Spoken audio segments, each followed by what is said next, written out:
Hi, everybody, and welcome to another wonderful. Sorry, I'm looking at the setup. I've got a problem with one of the video streams. It doesn't matter. Welcome to another wonderful WordLift roundtable with Aishu, but I could say Aishura. Aishu is great. Yeah, Aishu. Welcome. It's really lovely to have you here. Sean C will be joining us in a moment, we hope. Sean, if you're watching this, please join on this side of the camera so that we can talk about what are we talking about? Climbing the SEO content creation tree in a world of entities and ChatGPT. Now, ChatGPT is super duper the number one top thing to talk about these days. And you were talking, Aishu, about creating a content creation tree, which I really loved. Can you give me an overview of what you mean by content creation tree? Right. So very often, the idea would be that we'll have lots to write. We'll be publishing one content after the other.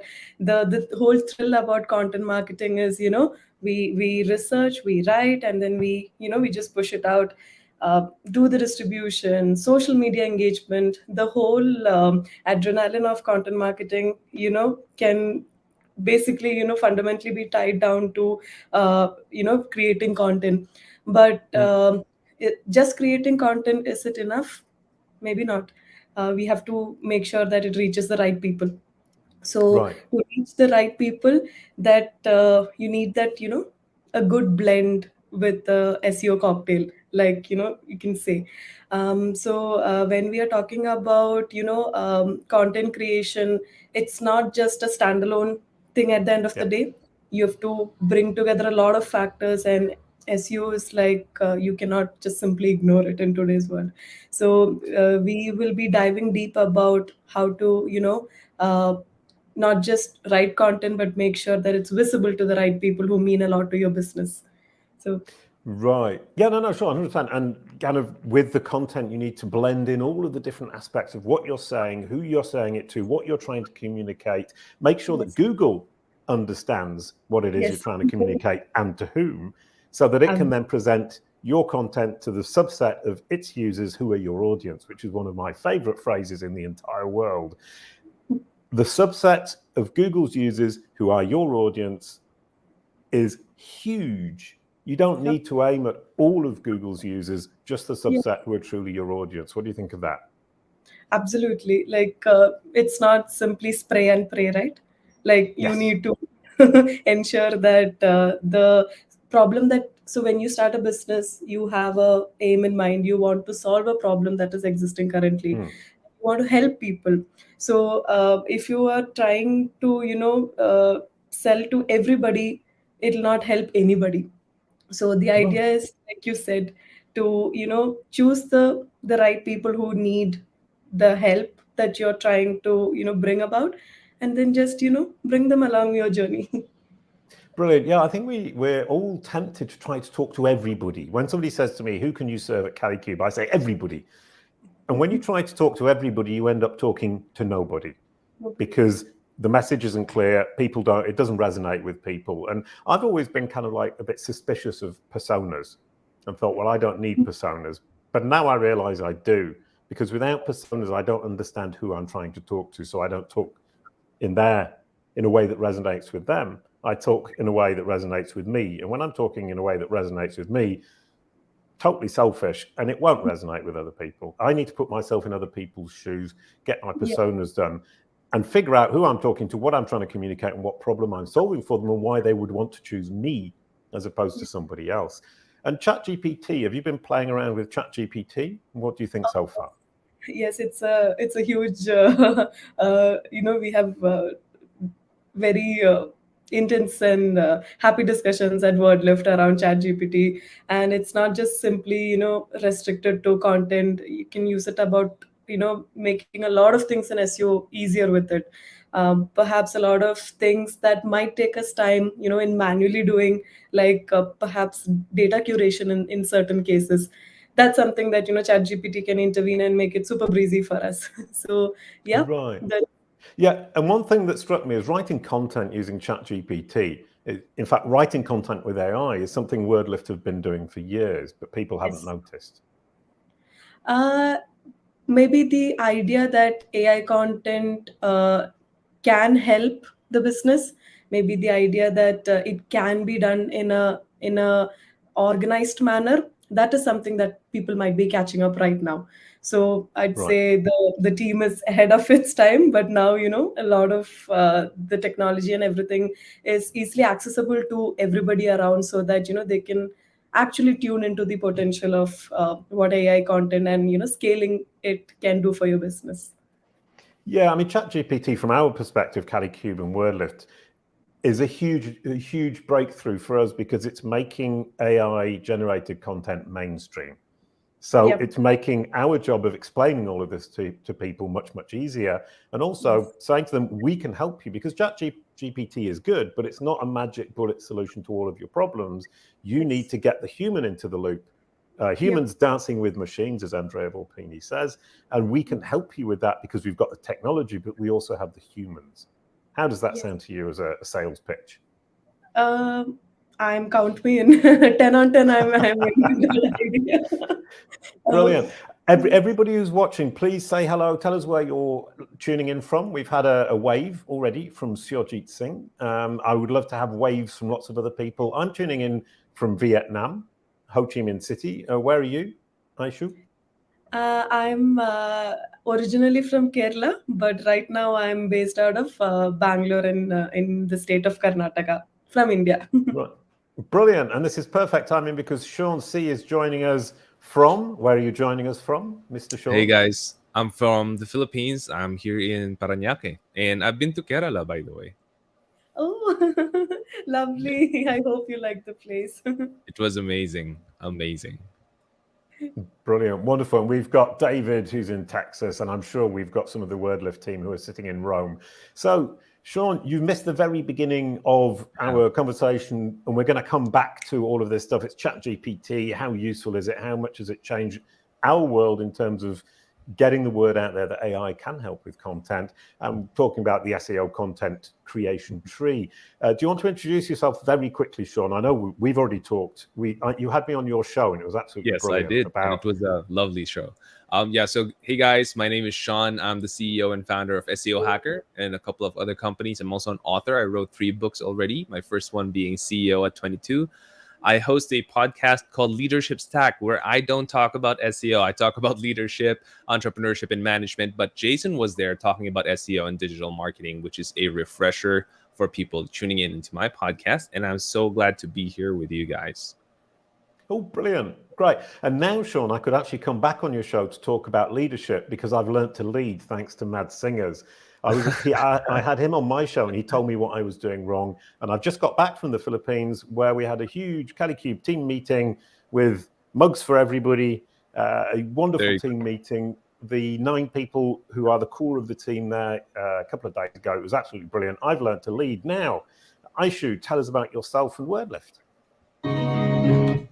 Hi everyone, my name is Aishwarya, and I've been with WordLift for almost a year now. A wonderful, happy year it's been. So I've graduated as an electronics engineer, but didn't quite find my calling there. That's when I discovered my love for writing, and one thing led to the other, and after a couple of product and content marketing role, I found my love in SEO, and with WordLift, I'm able to do that day in and out. So brilliant. And you say you love writing, and a lot of people would think, well, with ChatGPT, we don't need to write anymore. That's not true, is it? No. I'm sorry, I'm not able to recall the author, the name, but it's quite relevant when we say that AI is not going to replace you. The person who's using AI is going to replace you.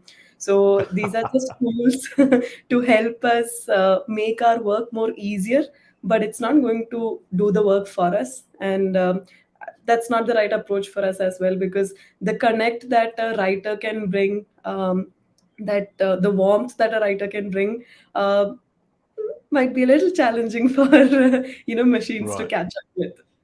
Brilliant. Yeah, I mean, the AI machines don't have culture, they don't have a sense of humor, they don't understand poetry, and they aren't funny, generally speaking.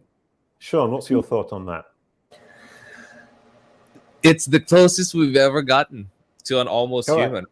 So there are a lot of people, and I'm not going to be surprised if it's already been abused. I mean, there's so many YouTube SEO personalities actually teaching a lot of people who watch their show how to use ChatGPT for SEO, how to beat search results and generate more traffic using ChatGPT.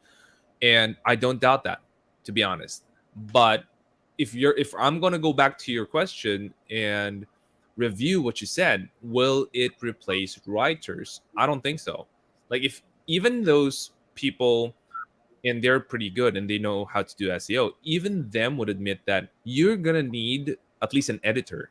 Like from ChatGPT, you're gonna have to at least have an editor before you publish it, because there are softwares out there, and Google has been installing AI in their algorithms for a couple of years now, who can detect quite precisely, quite accurately, if the article was or was not written by an AI. So if there are models like that, how forgiving do you think Google would be if like 99% of your content in your website is probably written by an AI according to their algorithms, right? I don't think it's going to go so far. Right. Yeah, I mean, Craig Gabor talks a great deal about this, and he states that Google do have the capacity to realize and understand when it's been AI generated. They're letting some of it through. They let some of it through because it is valuable and helpful to the audience. Long term, this isn't going to work. It's like with spam. I asked John Mueller about why they let so much link spam through. And he said, we open the doors, let it all come in. We see what people are doing. Then we figure out how to counter it at scale using machine learning. Which is super smart. Same thing's going to happen here. You'll get away with it for a couple of years, maybe. Then Google are going to have all that data of you guys cheating. Then they're going to set the machine learning to make sure that you can't do that anymore. I'm looking forward to that day. Sorry, Aishu, what do you think about that? Sorry, I'm being terribly, what's the word? Rude. Not at all. Like Sean and like Jason said, right now, if you're not planning to have a human, inside the loop, it's going to get a bit tricky, because we have seen the case studies where sites that scrape, for instance, the people also ask section on Google, and then there is no intervention whatsoever, and then they just churn one page after the other. So initially there is the rise that you can see, but just as high the rise is, the fall is even more worse. So perhaps we can already see glimpses here and there where Google can potentially be fine-tuning this whole concept. But the one thing like that I get reminded of is probably Google saying that as long as the content that you write is not very spammy, is useful for people, and you has been editorially reviewed and factually checked, then you have better chances of retaining that rise. Brilliant. Wonderful. We're going to move into your talk, and we're going to talk for the rest of this show about how to identify the most frequently asked questions and some targeted high-intensity search queries through in-depth search analysis, Wordlift SEO add-on, how to get meaningful content clusters through entity analysis with the Wordlift SEO add-on. That's going to be really useful for Jean Marie and the Kalicube team, who's going to start using that in the next couple of weeks, experimenting with that. And then how to formulate FAQs using the free question answering AI tool, which comes from Wordlift once again. And then we're going to move on to a discussion generally about how we can build our content using AI intelligently, always with a human in the loop, a human making sure that we don't completely mess up our SEO strategy. So off you go, Aishu. Thank you so much, Jason. So let me just get started and dive deep right away. Right, so like I said before, it's always exciting in content marketing and SEO when you have lots to write, lots to explore, research, find out what will help your users, and then publish out. But it's sometimes we can reach the point where we are not exactly sure why certain things are not working for us. Maybe the results aren't what we expected it to be, and then we find out new ways to bring back the growth part of things. Excuse me. So the one part that we should keep in mind as we progress is that it's amazing that you have new things that are going out, your content calendar, and your new articles, perfect. But at the same time, it's also good once in a while to take a pause and look back at what has already been done, to see if there are any ways, any scope to improve what is already there, and to leverage the potential of what you've already done, because the effort there is comparatively lesser, and the impact can be, say, at least twice. So we if you're struggling in that content whirlpool, especially to churn out new content pieces, maybe it's time that you can take a step back and think about enrichment and optimizing. So these opportunities are what I'd like to call hidden gems, because more than often they are in our plain sight and we might not, spot them easily. So at WordLift, when we do engage with new clients, of course, we from an editorial perspective, we do help them with new opportunities and new articles. Yes, but at the same time, there is an equal emphasis that is given on the existing pages, because it's been written by them and they are the domain expert at the end of the day, and it's something that can easily translate into good results for us, especially going forward. So Just really quickly, in fact, talking about that, we implemented the tag system using WordLift to add entities to the pages in our existing content. Jean Marie did the super work on that. We had a 50% uplift in traffic over 3 months. Amazing stuff. So actually looking back at the content you already have is hugely important, and we've been forgetting it, and thanks to you guys, we actually got it right. Carry on, sorry. Thanks, Jason. So there are a lot of ways to see this, but you could, in a very broad sense, when we were going through the pages, there are possibly two broad categories that we can explore. One is the plateaued pages, where it's going good, but it can do better. So where is that point where you can just get you can cut the barrier off and then make a jump. So Right.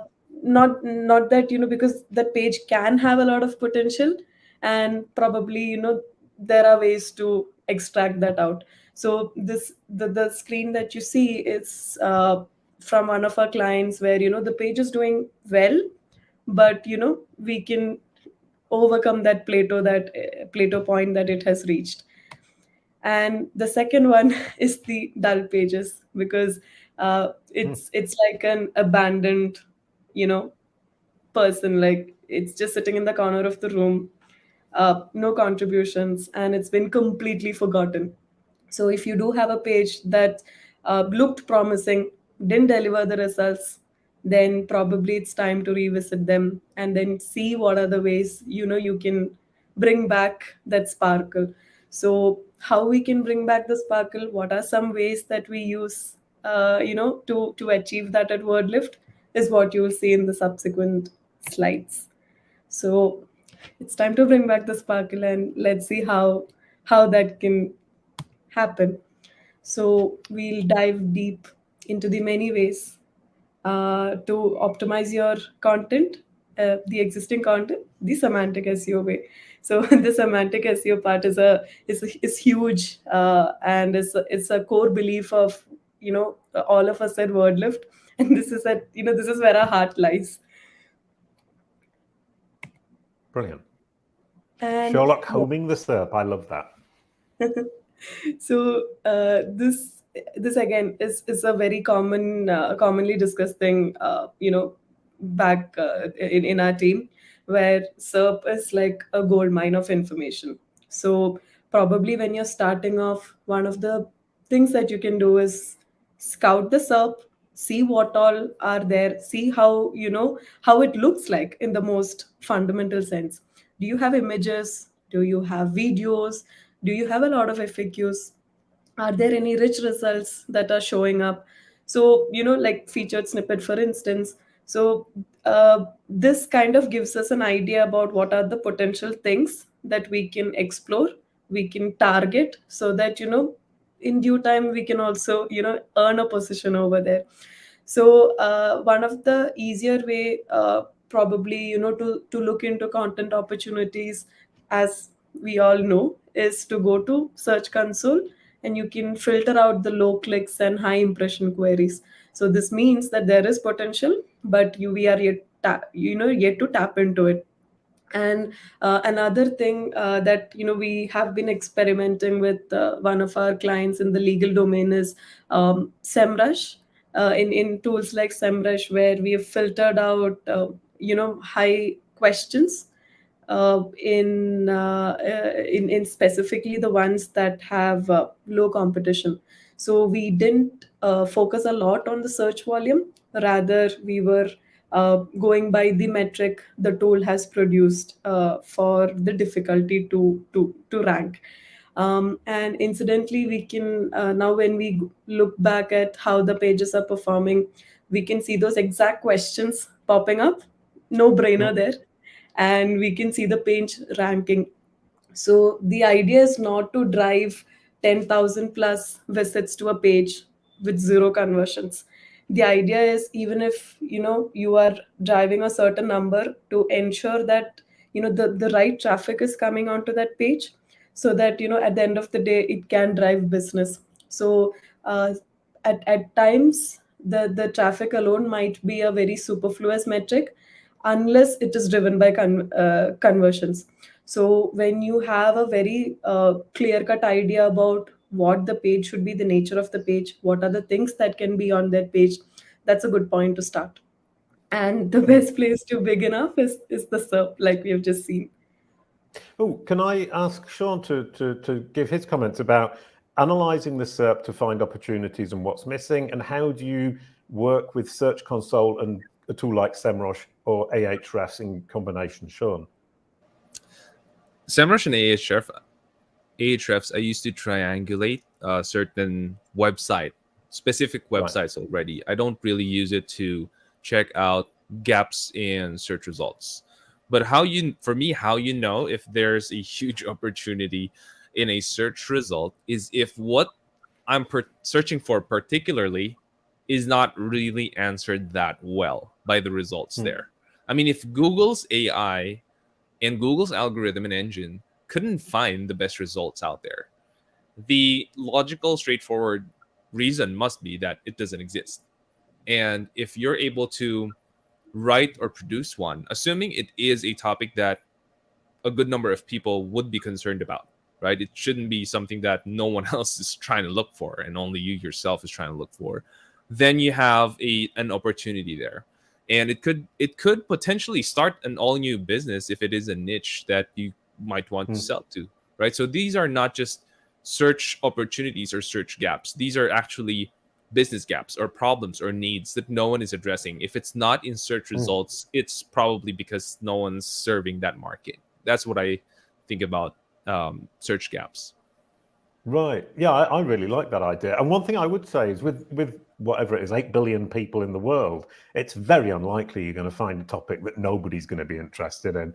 And as Aishu said, if you can get 5 people who convert, 5 people being interested in a topic is absolutely fine. You don't need 10,000, which was your number, Aishu.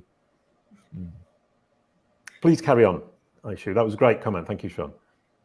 You're welcome. Right. So this is something like I probably tapped into a month or two ago, and I'd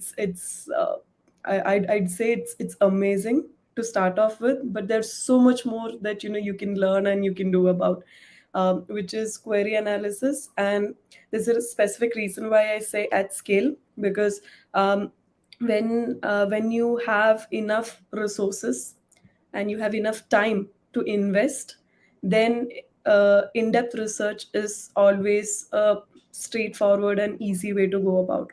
And without research, the things that you write cannot be the best that as it's supposed to be. So for small businesses especially, this could be like a concern, where the depth of research that happens. But there is a way, and one of that the way you can analyze say 5,000, 10,000, or even more queries at a time can seem daunting when you have limited resources, but can be made possible with the right tools that can make the job easy for you. So that's where embeddings have a huge role to play. And you can see this amazing post by Michael, where he talks about how embeddings are a crucial part of how search and how data is conceived as a whole going forward. In the most simple sense, we can say that if you have a set of queries and you'd like to see how contextually related they are with one another, how semantically connected they are, perhaps at a first level a clustering might help. But again, the question of scale still remains there. But when we move on to embeddings, it's think of it as each query is described by a set of characters, and you are putting all of them onto a plane, and then you're trying to analyze which are the clusters that are together and which make sense, which are connected with each other at a contextual level. So if I were to give an example, I have two friends, Tim and Tina. I paint with Tim, and I play, say, a ukulele with Tina. We are all in a room, and someone brings up a topic about painting. I'm likely more to be close with Tim than Tina. But when the question comes to music, then I will be more towards Tina than Tim. And if in a totally different topic, if it's about say cars or anything else, baking, then I might not even be in the picture. So we are all there, but based on what we are trying to research, the queries that pop up will change. And this is the whole idea, where it helps us to understand how to group things, how to cluster things, to analyze the gaps that are already there in our in our content, and to scale that up. Right. So we shouldn't be locking you in a room with Tim if you're going to be talking about music. That would be a huge mistake. And that's what Google's trying to do. It's trying to segment us all so that we can talk about one thing. Sean, what do you think about multi-topicality? How difficult is that to master if we're saying Tim's going to talk about music and Tina's going to talk about painting? How can we deal with being good at both painting and at music?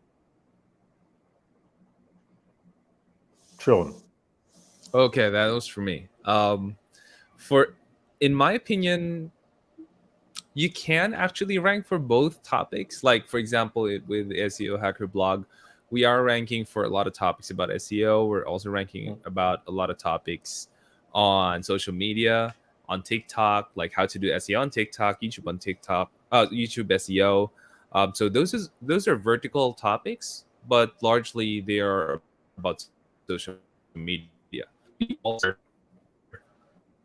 We are the top organizations in specific different categories of industry, like the best steel suppliers, and then we have the best hospitals, and then the best pest control companies, and we're ranking very well for these keywords.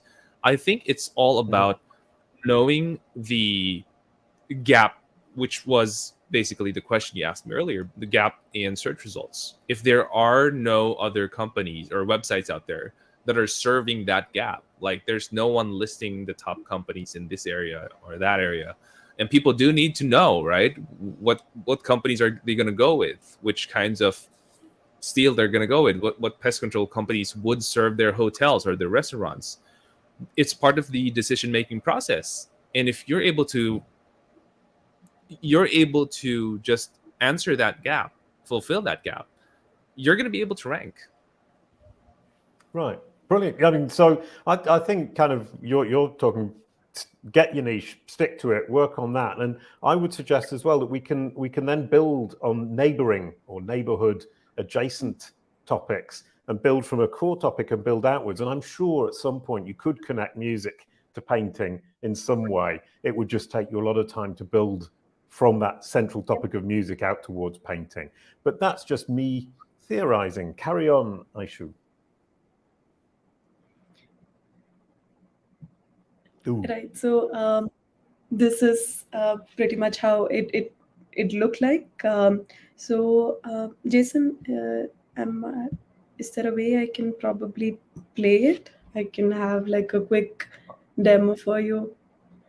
Oh no, the animations don't work with the way that we set this up. We should have checked that before. I didn't realize there were animations. I'm sorry. No problem. This is just a quick video about the dimensional space that TensorFlow gives us. But no worries there. I mean, I'm not quite sure if it's very legible.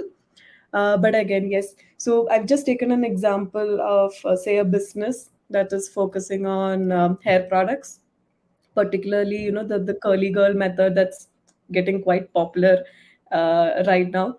So in the normal approach, you can expect, people mostly to ask about what it is, how can I do it, what are the steps, what are the do's, what are the don'ts. But when we dive a little bit more deeper, like as you can see in this instance, how can I protect the routine? What are the things that I can do for my hair, especially when I'm going to the gym? So this calls for an entirely different set of possibly things that you need to do when you're looking at exercising and going for a workout. So these are high intent, and these are things that people are actually looking for, and they want answers to. So merely just talking lots about what the product is and what you can do with it, we can also go a step ahead and think about those long tail high intent words that can actually bring in people and much more relevant traffic. So in the next Brilliant. Sorry, just to interrupt really quickly, if somebody at WordLift or yourself, Aishu, can give access to the videos here to jason@kalicube.com, which is my email if anyone wants to write to me. If you can give me access, I can probably share that and show the videos at the same time. So carry on with your presentation. I'll hopefully be able to play the videos if somebody will share them with jason@kalicube.com. Lovely. Because it's a lovely space. TensorFlow makes visualization so much easier, and we're not going going through one out of the 5,000 one by one. Rather, you just it helps us to bring queries into meaningful clusters, and then you can jump from one to the another, and then make sense of what we're actually trying to find out. So one interesting thing in TensorFlow that you can possibly do is to segregate the space. So as you can see here, I've all the queries that contains the word product is moved towards the left of the space. So if there are specific queries that I want to analyze, and it's like searching for a needle in a haystack, right? So this is one way to semantically segregate them without losing the essence. And this is pretty cool because I don't want to go through spend a lot of time trying to find out something. A simple organization makes the job much easier for me. Brilliant. Carry on. I'm still waiting for permission to be able to show the videos, but I will as soon as I get it. All right. So the question is, did it help? Does it help? So we have all these amazing things we can do, but at the end of the day, the burning question is, does it translate into actual results? So we do have an amazing client, residing in the medical domain. And as you know, we have to be very picky, and we have to be very careful about the information that we are putting out in such a kind of a domain, because the information can have an impact on the decisions that people make. So there was a particular cluster that we were focusing on relating to hospitals in the US. And we did the query analysis with embeddings and TensorFlow and at scale. So we're talking about easily 10,000 to 15,000 queries, and it can work with it much faster than it actually sounds like. And there were some really insightful data that we got from the analysis. And this is in a true sense, this is a gap analysis, because we identified that these were some of the things that competitors were actually banking on, and we've not tapped into it yet. And with small tweaks, we are talking about massive results across thousands of pages. And I've listed some of the examples here, such as women's health, something we have not properly mentioned in the website. Another one is we saw queries by users in languages that are not English, and that's when we got the idea that probably we can introduce translated pages for certain geographies, so that it's easier for people to understand the matter in a language they are more comfortable with. And of course, more details about the hospitals, the pictures, the peak hours, the working hours. They are insights which will help a user to reach their goal very easily. Out of all of this, I perhaps we'd say one of the most important one is when we uncovered that it might be a good practice to also mention about pharmacies in and around hospitals, because it's a no-brainer that people, once they visit a physician, possibly a majority of them might want to visit a pharmacy as well. And this might not be a very straightforward um, idea that we might get from a simple analysis. But when we're talking about at scale, this is something that popped up, and it's something that's in our to-do list for implementation. Brilliant. That's great. Sean, have you got comments on that section? I love the idea of translating away from English, and presumably you can use AI to translate, and that's absolutely fine. And keeping a human in the loop to correct it and make it culturally correct would be a huge advantage. Sean, any thoughts on that? I think that is something that a lot of, especially international companies, would be able to save a lot of money for, because whenever we have inquiries about like translation, and it's a foreign company asking us to help them with SEO, we'd have to quote them in such a way where we have to package in the translation, and we got to work with translators as well. So this is very good, and I was so thrilled to hear about the results, because it was like there was a slew of different functions already that you were introducing earlier, and I was thinking, wow, that's amazing. And then this is the result. I mean, you can't really deny what WordLift has been able to do for this at least healthcare, in the healthcare or hospital category. Really good stuff. Brilliant. Super. Carry on, Aishu. Now we come to probably the showstopper, entities. And it's in WordLift that I actually learned more about it, and probably like the actually came to know what it is all about. In the beginning, it was a tad difficult for me to visualize and understand what entities actually are. So later on is when the game that we might have played, a lot of us might have played, which kind of stuck to my head: name, place, animal, thing.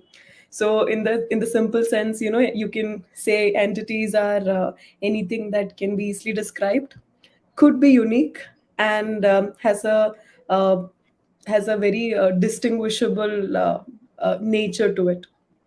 And by entities, it's why it is important is a question that can naturally pop up.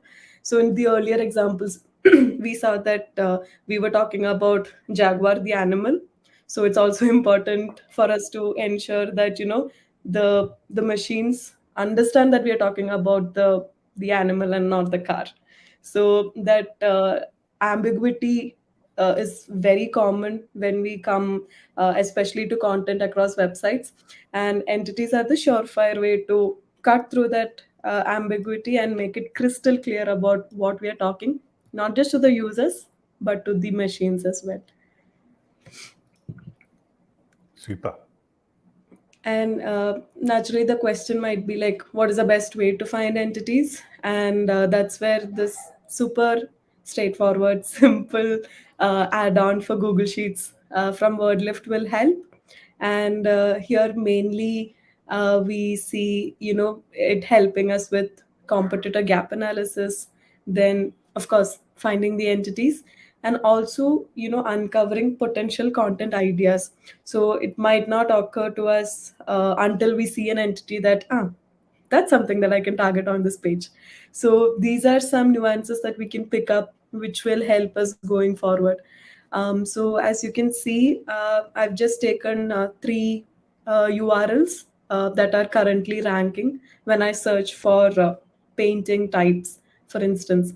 And you can either use the direct keyword if you're researching, and you plug in the URL if you're analyzing a competitor, and then you can start off with the add-on, enter all the necessary details such as the country that you want to focus, the language, and of course the search engine. Plugging in all the details, and WordLift key is something that you can quickly grab on by getting in touch with the team. Fairly straightforward there. So by plugging in all these details, the tool will run the analysis, and this is what we see here.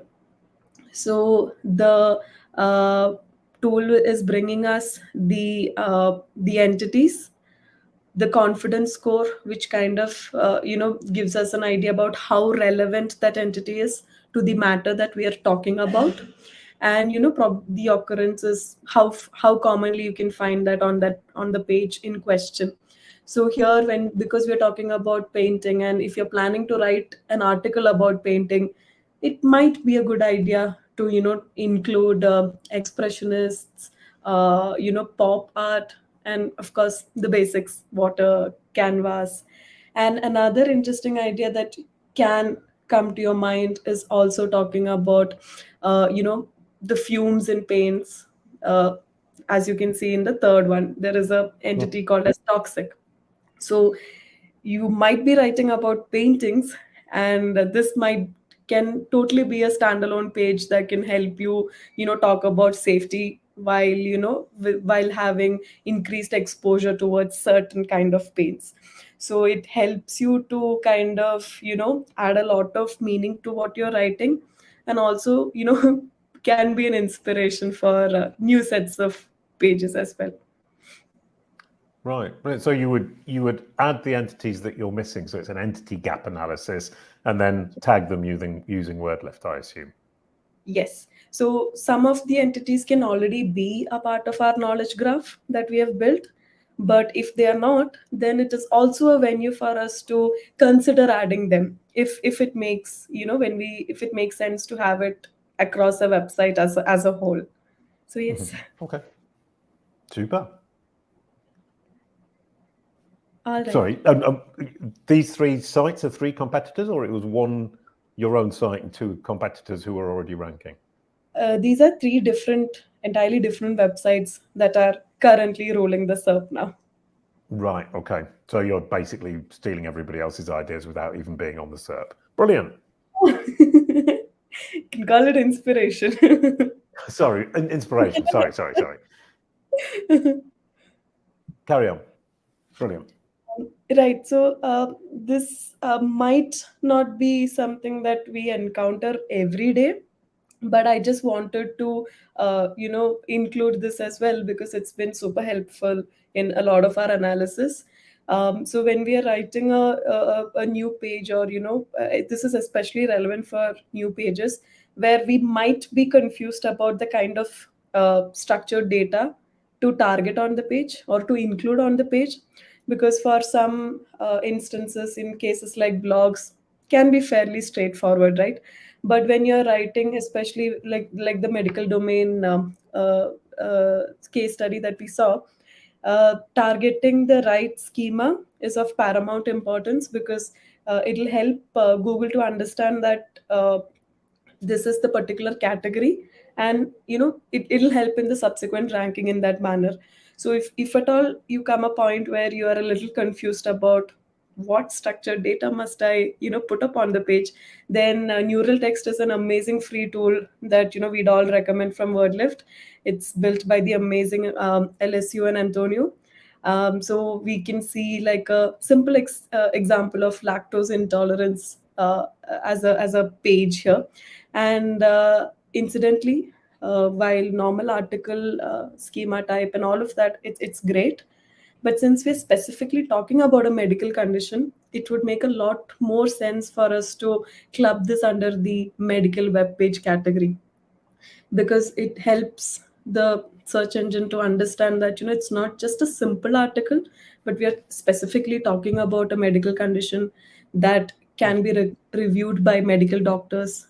It contains symptoms, possible treatments, and the likes. So Super. again, did it help? All of these things, in what way did it have an impact, or was it just namesake? So here we can see one of our clients. So they did have the content was doing fine, but it just needed that extra zing and that extra spark, that jump start it needed to kind of move to the next height. So the duration that you can see until then, it was kind of in a lukewarm kind of a level. But after the optimization, the enriching, and here it's not simply at a structured data level. We are talking about from an editorial perspective and from a structured data perspective, where we can see the growth that's come up. Brilliant. And yes, so with the WordLift WordPress plugin, there is an additional bonus that we can also leverage upon, which is, in simple sense, internal linking. So when we, like Jason said, we add the entities, we add the markup on the existing pages. But it's not simply at a structured data level that the entities are marked up. There is also a physical link that you can add, which will connect these pages with each other. So when we are talking about a normal website, then perhaps internal linking as an individual activity might be fairly straightforward. But if you imagine the case of an e-commerce website with tens and thousands of pages, it's very tricky. So in such instances where you have lots of pages, but at the same time you simply cannot ignore internal linking, that's where this comes as a huge boon. And we do have some amazing clients who are like leveraging this to the full potential, and then making it rank. Brilliant. Sean, how much do you pay attention to internal linking? Is it a huge focus for you? Yes, because of user experience mainly. Right. I mean, for SEO, certainly there is a very good benefit as you distribute that link juice from maybe your homepage to the rest of your other blogs that could be pretty hard to find if it's not on the homepage anymore, if you're running a magazine type. But it's really a matter of user experience for me. I mean, the SEO is an afterthought. It's like a bonus because it's not really, in my opinion, it's not a very significant boost, internal linking, in terms of SEO. But if people keep on clicking your internal links because it's very helpful to them, they get to know more about the topic and they get to be more educated in that area of expertise. And they happen to love it so much that they link to it, then that is the way that for me it becomes super helpful when it comes to SEO. But for me, primarily, it's a user experience thing. Brilliant. Oh, I love that approach. We've been doing our internal linking manually, and it's been hugely beneficial to us as well as a team to understand what content we've got. And I think that's something that's overlooked. Spending time looking through your own content, figuring out your own links, forces you to understand what content you've got, what's useful, what isn't useful, and how it all fits together, which isn't to say this is not helpful, but I would do both of them together in parallel. So carry on, Aishu. I think, sorry, I want to add a Oh. little bit to that. So, Jason, I understand where you're coming from, and I understand also where this becomes super helpful and useful, because you write your own content and you understand like what past articles are relevant to the new ones that you write, right? But there's not a lot of CEOs or C-level executives that have written their own content in their website. They have no idea. And so WordLift becomes super helpful in this way, where it's the one analyzing for the SEO team, which might be a new team or which might be an outsourced team, whatever it is, it's the one doing the work. Right. So you bring up a good point, is that I'm just looking at it from my own point of view, as always, on every show I ever do. Yeah. Carry on, Aishu. Too hardworking, Jason. It's actually Jean Marie who did the internal linking, and she now understands and knows all of the content we've got. She's this human encyclopedia of Kalicube content, and she spent a lot of time, a lot of effort, and she can now, like that, bring up any topic, the article we've got on it, which is the most relevant. And I found that to be hugely valuable to us as a company. So humans in the loop. Jean Marie is the human in our content linking loop. Actually, +1 to Sean there. He's exactly, got that on point, where, it's if there is a way that you can automate some things, save your time, then that always helps. Right, Jean Marie, listen to Sean as well as listening to me, and listen to Aishu. Right. FAQs. I have a very special heart for FAQs, because until a few months ago, I'd be very honest if I say that I've not seen how powerful FAQs can be. So in my head, it was like, okay, maybe people might be asking for these questions, so maybe it's good to have them on the page. Then it's sorry. So I just thought that was kind of funny. As soon as somebody thinks that it's not important for SEO, they stop watching. But Sean was saying, think about your users, think about the people. I love that. Sorry, I should carry on. I interrupted you. I'm sorry. No. Thanks, Jason. Right. So one point that I'd actually like to bring up here would be that when we say FAQs are important, the idea here is not to stuff them on every single page, because it's not going to help in that manner. So like Sean said previously, users should be, in your mind when you're, architecting a page, if there's a word like that, sorry. So keeping them in mind, if there is a likelihood that, a little bit of extra information can help them, then yes, FAQs are an amazing addition to those pages. But when we are, and what are some of the ways in which you can find out these questions? Lots of ways, actually. But adding on to the same point, the starting point would be checking in and interacting with actually your customers, and your customer support and sales team can aid you in that. So when you talk with customers, no brainer, you get the pain points, you understand what they're actually looking for. So like Jason said in the beginning, you can move the bias out of the equation. So when it's my product, I have certain biases around it, because I'm attached to it, but customers can give you that reality check, which is much needed for the growth. So when you and it's not simply limited to product as well. The feedback must extend into marketing and all other teams, because that's when that combined effect can have that magic. So FAQs, when we are thinking about FAQs, interacting with customers is a great way to start off. And of course, people also ask, is always a good source for us to understand the question. But here we must keep in mind that it's an insanely competitive, rich result to actually get into. So might be tricky for us, especially in insanely competitive domains. So in that case, like we say in WordLift, maybe you can create your own questions that can reach the people also ask. rather than you trying to outrank what is already there. And like we've seen before, related questions, related searches, people also look for. These are all ideas for you to formulate your own questions, and then doing that extra magic with a markup, and it can have like a huge impact. And if there is a particular page and you're struggling to find out some questions out of it, that's where WordLift's free qa answering answering tool is going to help you. So in the most simple sense, you can plug maybe a URL or two, and then the tool runs the analysis, and I'm not sure how legible it is, can bring you possibly questions and answers. It's not recommended to directly use them as such. We should always remember the role of bringing the human in the loop.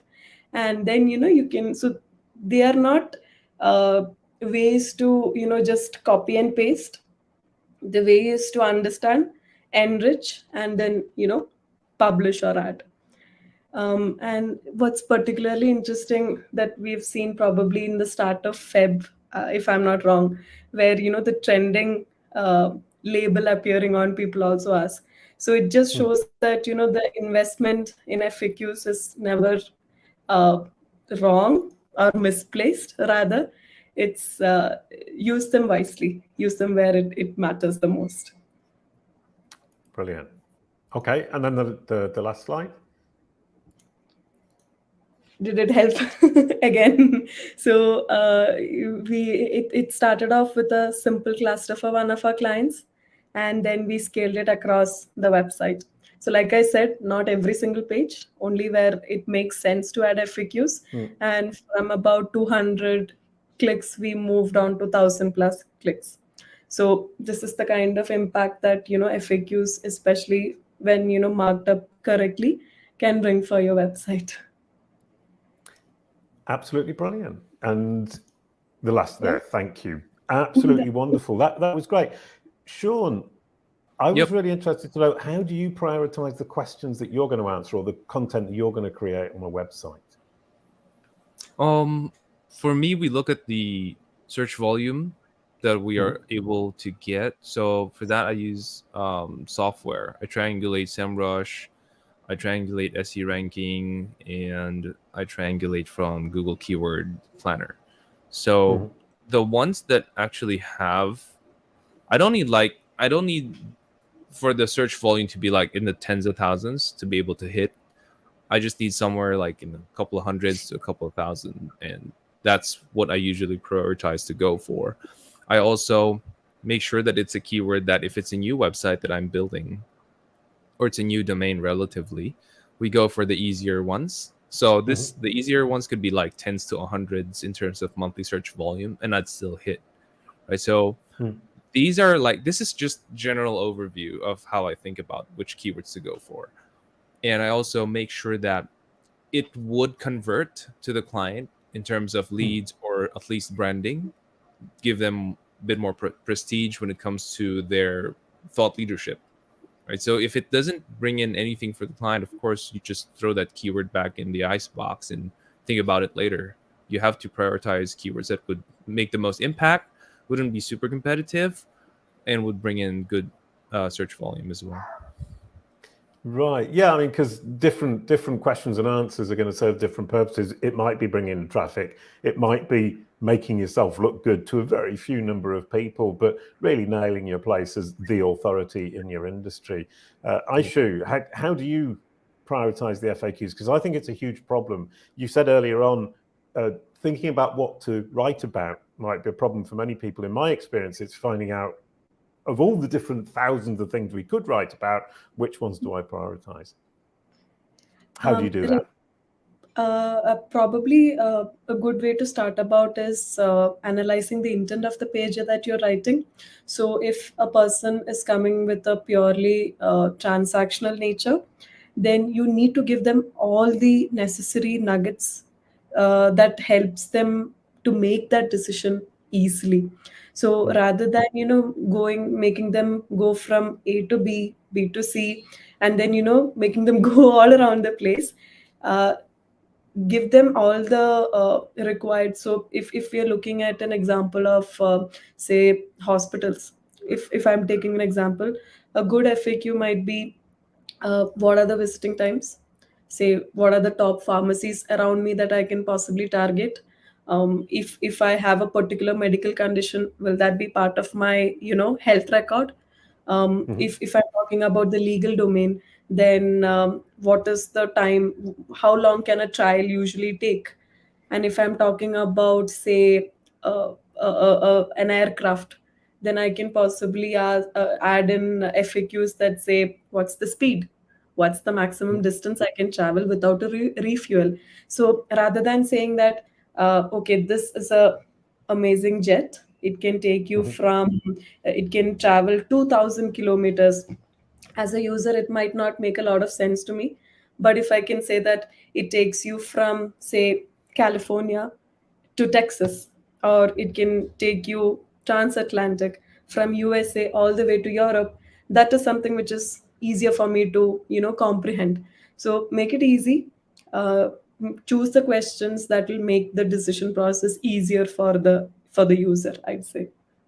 Super. Brilliant. Wonderful. We're pretty much out of time. We had a question of, hello, can we have the recorded version of this video guide to watch again later on? The answer is yes. It's going to be available on YouTube after this is over immediately, also on LinkedIn and on Twitter. Facebook didn't work today, unfortunately. So you can watch this again on YouTube and get all of the nuggets that Aishu shared and Sean shared. That's quite difficult to say. The nuggets that Aishu shared and Sean shared. That's a tongue twister. Sean, what would you like to say and share that we haven't mentioned so far? Haven't mentioned so far. I think. Or did we cover everything? Well, we didn't cover a lot, but I'm thinking like in the parameter of word lift. Like I've used word lift personally. Is the vocabulary still there? Is it still existent? Not anymore. Like I remember word lift had a vocabulary function. Yeah, it's very much there. Okay, so I want to know so it's going to be a question form because I want to know how improved it has been, because the vocabulary and the entities used to be something that would publish a type of short form content from WordLift. If you're using WordLift for WordPress, it wouldn't be something that you would use for a long form content. And Google has published so many stuffs about having a lot of short form content that is not really that helpful for your users. So when I used WordLift before and I used the vocabulary and I used the entity function, what happens is I would have single pages that would talk about the entity and the vocabulary that I covered. For example, what is AMP? When was it published? And we would have these pages that were not too long. It would be like 300 words, 400 words, and it would just describe that specific topic. And we had a ton of that in SEO Hacker. What has been the effect with your other customers who have used this? Because in my case, we just let it fly for a long time, and it didn't seem like it was something that Google didn't like. But then we had an experience where suddenly some rankings dropped, and we had to just no index all of these pages. I'm wondering, what are the experiences of other people? Right. So I might not have like a very extensive experience, but from whatever I have seen, this is particularly interesting, Sean, because we were just recently, working with a client who wanted to, create a glossary of all the terms pertaining to their domain, which is very interesting because it's very helpful for the users, and it's also helpful at a website level when we think about SEO. So there is always an option for us to not index the vocabulary pages, so that they simply serve the purpose of context in a structured data level. But in this particular case, when the client had the wish to create a glossary page, we didn't think about creating something from ground up all over separately. We just thought about using the vocabulary pages, the entities already existing in the knowledge graph for the same. So like you said, at the first thought, it might look like a very simple and short form content. But interestingly, in this case, we used them as proper. I might not call them long form, but they were definitely not short form articles. So we are addressed the most asked questions relating to that particular topic, and we index those pages as and when the content was ready. So now we are slowly seeing, from a flat line, we are slowly seeing that uptick now, and Yeah. vocabulary pages were utilized for the same. Got it. Maybe it's a case to case basis because SEO Hacker, we've had like 900 pieces of content, long form content published already in the website, and the vocabulary suddenly like buffed that up to just a lot because we were covering all the words, all the SEO jargons that we could probably cover. And then Google comes up with updates like, oh, if it's short and it's not that helpful, you should probably not index it because it's not going to help your rankings. And I felt like, I've been doing this 13 years, and I felt like that kind of hit SEO Hacker for a time. That's why we chose to no index it. I mean, it still exists because we put a ton of work into it, but it's no indexed and it's really just for users right now, not for rankings. Right. So like we Right. can always make that question about if it needs to be indexed, if people actually need to see search for it and then find it, rather than just coming onto the website and then encountering it. Awesome. Right. Thanks, Aisha. So yeah, that's what I think. That was a little bit that was interesting for me. I hope that was interesting for some of the people tuned in. Yeah, I think that Yeah, covered I mean, what we've done at Kalicube is use the tag system in WordPress to create the entities, and then created hub pages using those tags. So each tag is now a hub page with multiple resources inside and outside the site, with a short explanation of what the entity is, or the topic is in this case. And we've limited ourselves to less entities in WordLift on each of our pages and our articles to focus in on our true niche, which is brand SERPs, knowledge panels, and brand management on Google. And that there's a case study on WordLift. It had a huge effect, a huge positive effect, because we spent the time on the tags, making them into hub pages where we demonstrate to Google that Kalicube is a great resource, not only for knowledge panels, brand SERPs, and brand management on search, but also a great resource for finding other sources of that talk about those topics who are authoritative and helpful. Worked well for us, and it was a lot of fun. I didn't actually do the work myself, so I thought it was fun because it just appeared magically, because Jean Marie and Marie Rose did all the work. So thank you so much, both of you. That was absolutely awesome. So awesome, in fact, that we overran by 7 minutes. Aishu, one last word for everybody out there. I'd say have lots of fun while writing, and even more fun while doing SEO, because the aim is not to outsmart Google, rather than but to help people. Brilliant. Sean, last word. Yeah, so I saw earlier that someone was concerned about what I said about interlinking. So just to clarify, interlinking is an SEO factor. I'm not saying it's not important. It's just that for me, it's an afterthought. I'd rather focus on the user experience. And each one of us, even Jason, Aishu, and I, we'd have different ways of doing SEO. I do SEO very differently than Jason. I do SEO very differently than Aishu. I do SEO very differently from all of you watching here. And it's good to always just learn from everyone rather than saying, that's what you said is not right, or it's crap. I mean, there's a lot of ways to do SEO. There's a lot, and there's people who'd rather focus on the technicals. There's people who'd rather focus on the links. There's people that rather focus on the user psyche and copywriting. It really depends on you. There's no right and wrong way to do SEO. Yes, there's black hat and white hat, but there's some industries that, for example, phone cases, you can only do black hat because phones change every year, So there's no really like right or wrong way to do SEO. But what I suggest we all do is we do our own experiments and learn from them and apply them and maybe share the results, just like what Aishu, Jason, and I are doing right here. Brilliant. Thank you so much. Yeah, listen to lots of different people and build your own SEO system, your own SEO process that works for you. Different people have different capacities and different skills. Different people work differently. Different people are always going to get different results from the same set of tools that we have in SEO. And there are so many different opportunities of things we can do. We can't do them all. We need to choose the ones that work for us.